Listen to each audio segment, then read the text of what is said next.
যা গরম পড়েছে এই গরমে কারোরই বেশিক্ষণ রান্নাঘরে থাকতে ইচ্ছে করে না, তাই আজকে চটজলদি একটা তরকারির রেসিপি শেয়ার করছি রুটি বা পরোটার সাথে খাবার জন্য।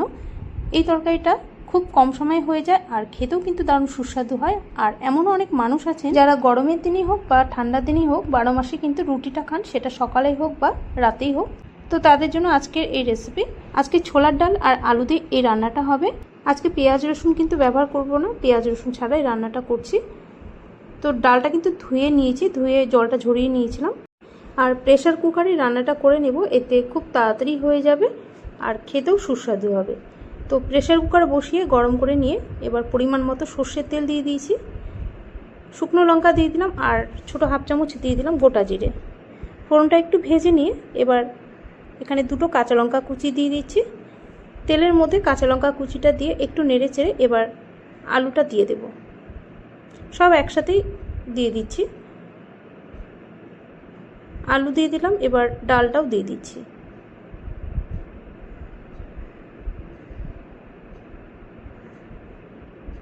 এবার একটা ছোট সাইজের টমেটো কুচি দিয়ে দিচ্ছি, দিয়ে দেবো এর মধ্যে পরিমাণ মতো লবণ, প্রায় এখানে 1.5 চামচের মতো লবণ দিয়ে দিয়েছি। দিয়ে দিচ্ছি ছোটো হাফ চামচ হলুদ, ছোটো 1 চামচ লঙ্কার গুঁড়ো, দিয়ে দিচ্ছি ছোটো 1 চামচ জিরের গুঁড়ো, দিয়ে দিচ্ছি ছোটো হাফ চামচের থেকে একটু কম গরম মশলার গুঁড়ো, দিয়ে দিচ্ছি ছোটো 1 চামচ গ্রেট করা আদা।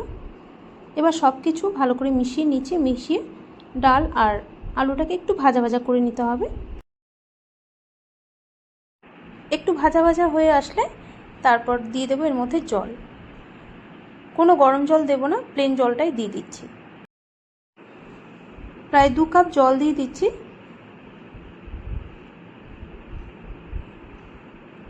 জল দিয়ে নেড়েচেড়ে এবার ঢাকনাটা লাগিয়ে দেব। ঢাকনাটা লাগিয়ে মিডিয়াম ফ্লেমে 3 থেকে 4টে সিটি দিয়ে নেব।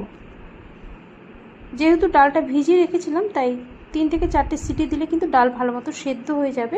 ছোলার ডাল সেদ্ধ করতে সময়টা একটু বেশি লাগে, তবে ভিজিয়ে রাখলে কিন্তু কম সিটি দিলেও চলে। আর এই ডাল তরকারিটা আমি মাঝের মধ্যেই করি, আর অনেক সময় পেঁয়াজ রসুন দিয়েও করি, তবে আজকে সম্পূর্ণ নিরামিষভাবে এটা করছি। আর অনেক সময় কিন্তু ডালটা আমি ভিজিয়েও রাখি না, ডিরেক্টলি ধুয়ে দিয়ে দিই। তো আমি 3 থেকে 4টে সিটি দিয়ে গ্যাসটা অফ করে রেখেছিলাম। আর দেখুন ঢাকনাটা খুলে এখন দেখে নিচ্ছি, ডাল কিন্তু ভালো মতো সেদ্ধ হয়ে গেছে, আবার গোটাও আছে। আলুও সেদ্ধ হয়ে গেছে, শুধু ঝোলটাকে একটু ঘন করার জন্য কয়েকটা আলুর টুকরোকে একটু হাতার পেছন দিক দিয়ে গলিয়ে দিলাম। গ্যাসটা আবারও একটু অন করে দিলাম।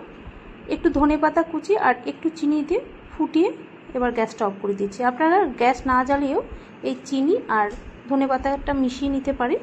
আর দেখুন ডালটা কিন্তু ঠিক এইরকম হবে, মানে খুব বেশি ঘন হবে না, এরকম পাতলায় থাকলে ডালটা খেতে ভালো লাগবে। তো তৈরি হয়ে গেল রুটি বা পরোটার সাথে খাবার জন্য আলু ডালের এই তরকারি। ম্যাক্সিমাম এই রান্নাটা করতে আপনাদের 10 থেকে 15 মিনিট সময় লাগবে। আর খুবই সাধারণ রান্না, তবে এর স্বাদ কিন্তু অসাধারণ। একবার হলেও ট্রাই করে দেখুন। আর আমার আজকের রেসিপিটা ভালো লাগলে অবশ্যই লাইক, শেয়ার এবং সাবস্ক্রাইব করে নেওয়ার অনুরোধ রইল আপনাদের সবার কাছে। চলে আসবো আবারও অন্য একদিন অন্য কোনো নতুন রেসিপি নিয়ে আপনাদের সামনে।